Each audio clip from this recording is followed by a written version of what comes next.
हरे Krishna everyone, स्वागत है आप सभी का स्काईवे लर्निंग हब पे। तो आज डिस्क्रीट मैथमेटिक्स में नया टॉपिक स्टार्ट करेंगे और आज की क्लास के अंदर हम पढ़ने वाले हैं मैथमेटिकल रीजनिंग के बारे में। ठीक है, तो अभी तक प्रीवियस क्लासेस में आप लोगों ने मैथमेटिकल इंडक्शन के बारे में बहुत अच्छे से पढ़ा। ठीक है, तो first principle of mathematical induction, second principle of mathematical induction का यूज कैसे करके हम किसी भी मैथमेटिकल स्टेटमेंट को प्रूव करते हैं, ये अभी तक आप लोगों ने देखा था। ठीक है, पढ़ा था। तो अगर आप लोगों ने अभी तक प्रीवियस क्लासेस नहीं देखी हैं तो नीचे डिस्क्रिप्शन बॉक्स में जाइएगा, वहाँ पे आपको प्लेलिस्ट का लिंक मिल जाएगा। वहाँ पर जाकर के आप हमारी प्रीवियस क्लासेस को देख सकते हैं, जहाँ पर हमने बहुत अच्छे से एक्सप्लेन किया है मैथमेटिकल इंडक्शन, स्ट्रॉन्ग इंडक्शन क्या होता है। ठीक है, बहुत अच्छे से सारी चीज़ें एक्सप्लेन की हैं और एग्जाम्पल्स भी बहुत सारे यहाँ पे आपको मैंने कराए हैं। ठीक है, तो आज हम यहाँ पर एक नया चैप्टर स्टार्ट करेंगे। अब जैसा कि आपको पता है, डिस्क्रीट मैथमेटिक्स जो है कंप्यूटर साइंस की एक बहुत ही इंपॉर्टेंट ब्रांच है। ठीक है, तो डिस्क्रीट मैथमेटिक्स के अंदर आप जितने भी कंसेप्ट पढ़ रहे हैं वो सारे के सारे कंसेप्ट का एप्लीकेशन कहाँ पे है, कंप्यूटर साइंस में है। ठीक है, तो आगे चल के इसी चैप्टर में आपको बताएंगे भी ये जो मैथमेटिकल रीजनिंग है इसके अलग अलग नेम्स हैं। ठीक है, आपको अलग अलग बुक्स में इसके अलग अलग नेम्स दिख जाएंगे। जैसे कि किसी बुक में आपको केवल लॉजिक के नाम से चैप्टर दिख जाएगा, किसी में लॉजिक एंड प्रूफ्स के नाम से ये दिख जाएगा चैप्टर। ठीक है, किसी में लॉजिक एंड प्रोपोजिशनल कैलकुलस के नाम से ये चैप्टर दिख जाएगा।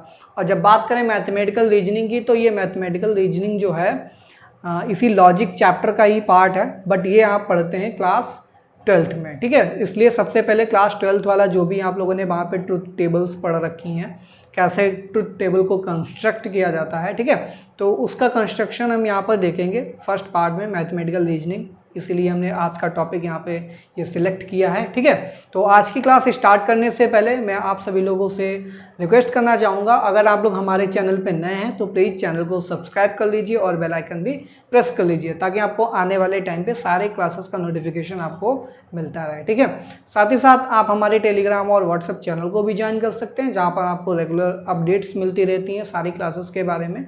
साथ ही साथ इंपॉर्टेंट पीडीएफ्स या फिर जो भी एक्सरसाइज मुझे प्रोवाइड करानी रहती हैं आपको, तो वो भी हमारे व्हाट्सएप और टेलीग्राम चैनल पर मिल जाती हैं, तो आप उनको भी ज्वाइन कर सकते हैं। ठीक है, तो स्टार्ट करेंगे आज की class.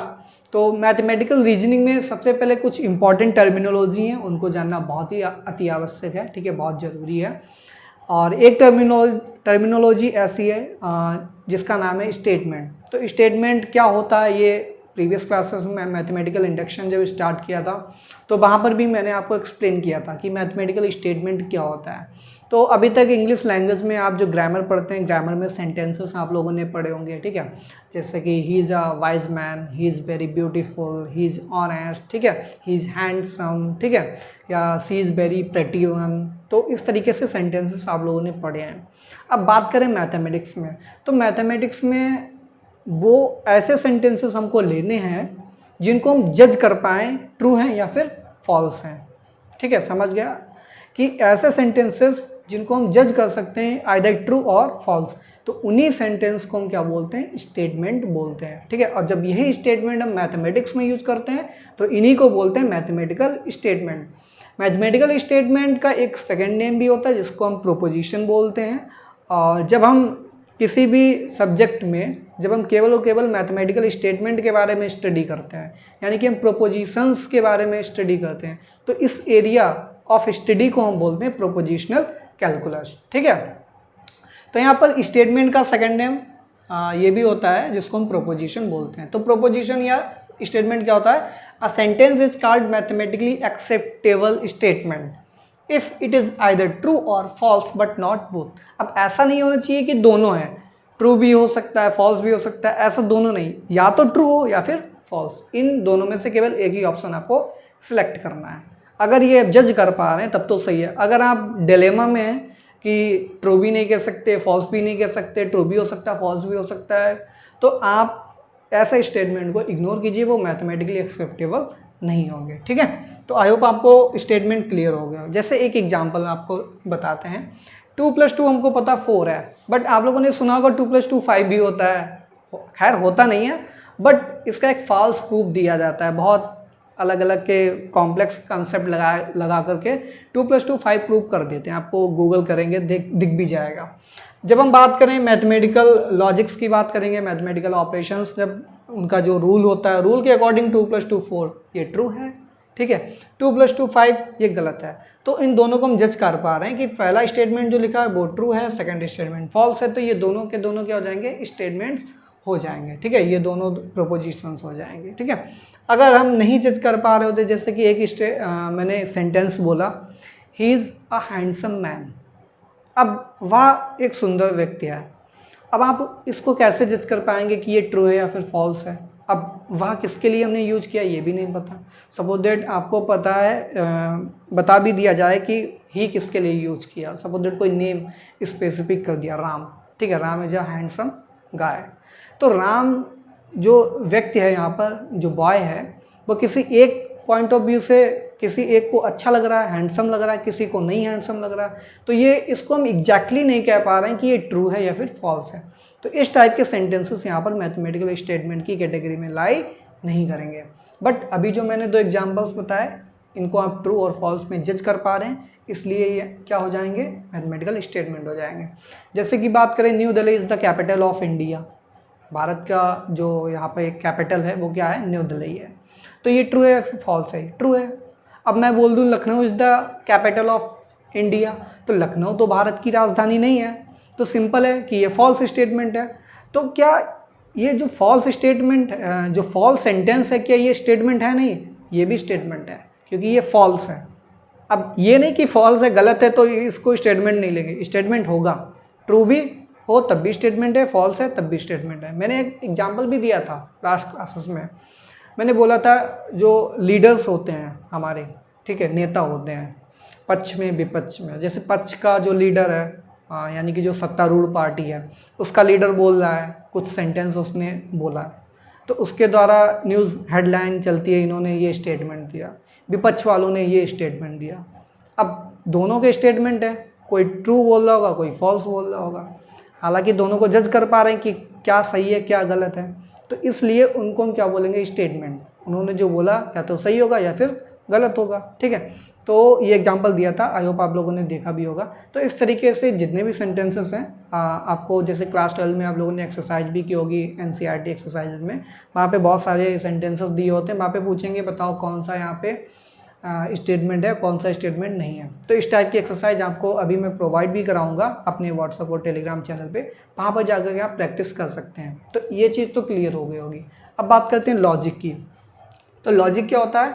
Logic is use to establish the validity of arguments. हमारे पास जो मैथमेटिकल आर्ग्यूमेंट्स होते हैं उनकी वैलिडिटी को इस्टेब्लिश करने के लिए जो टर्म यूज़ किया जाता है वो क्या है? लॉजिक, ठीक है। जो लॉजिक के रूल्स होते हैं वो हमारे पास डिस्टिंग्विश करने के लिए होते हैं कि कोई भी वैलिड है या फिर इनवैलिड आर्ग्यूमेंट है, ठीक है। तो आर्ग्यूमेंट की वैलिडिटी के लिए यहाँ पर इस्टेब्लिशमेंट के लिए जो यूज किया जाता है उसको लॉजिक बोलते हैं।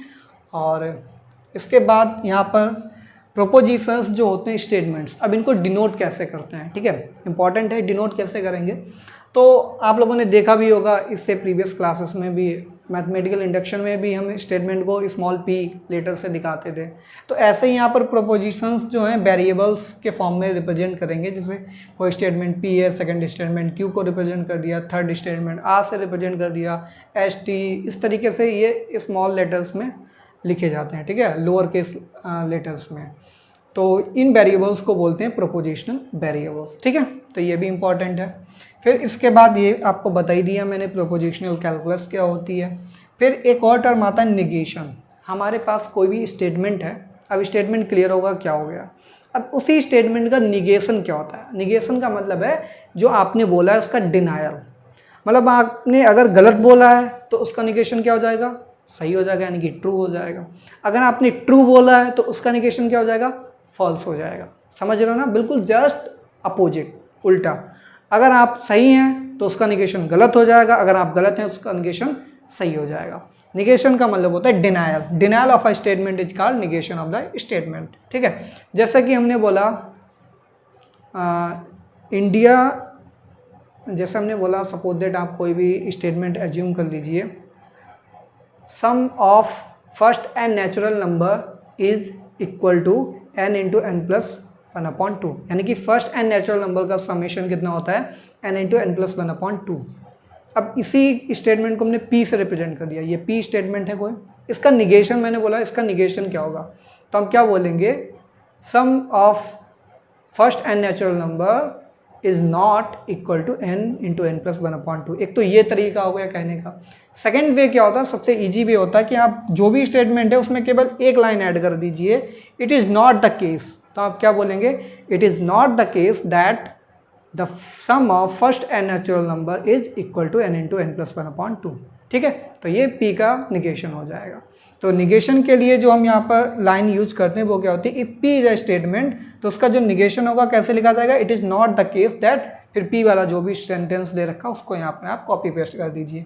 अब जैसे कि हम p स्टेटमेंट है उसका निगेशन को कैसे डिनोट करेंगे, तो निगेशन के लिए ये सिंबल का यूज करते हैं, या फिर ये सिंबल यूज कर लीजिए, या फिर ये p बार टाइप से होता है, इसको आप यूज़ कर सकते हैं। तो तीनों में आप कोई भी एक यूज़ कर लीजिए। क्लास 12 में आप जब पढ़ते हैं तो यहाँ पर आपको ये वाला सिंबल यूज़ करने को देखने को मिल जाएगा बुक्स के अंदर।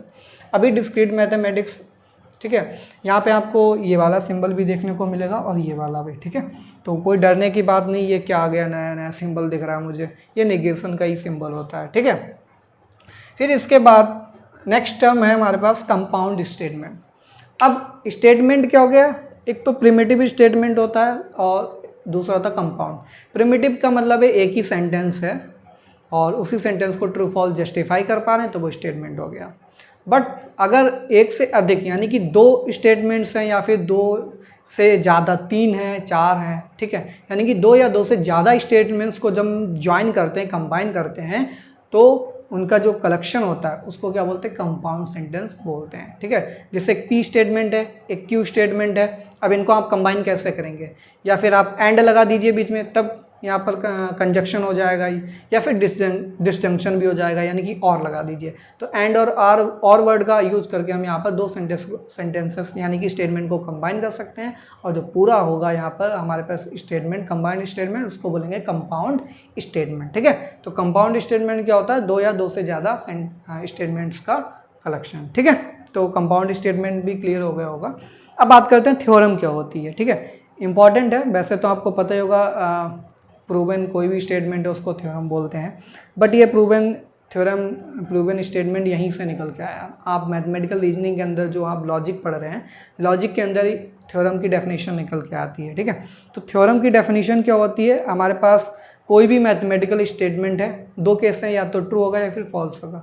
तो अगर कोई भी मैथमेटिकल स्टेटमेंट अगर ट्रू है तो उस ट्रूली मैथमेटिकल स्टेटमेंट को ही बोलते हैं हम यहाँ पर थ्योरम। ठीक है, आपने कुछ बोला मैथमेटिकल स्टेटमेंट, वो अगर ट्रू है तो वो क्या हो जाएगी, थ्योरम हो जाएगी, अदरवाइज वो यहाँ पर थ्योरम नहीं होगी। सिंपल सा यहाँ पर डेफिनेशन है, a truly proven mathematical statement is called theorem. ठीक है, तो ये कुछ इंपॉर्टेंट टर्मिनोलॉजी थी। इसके बाद हम यहाँ पर बात करेंगे ट्रुथ टेबल की।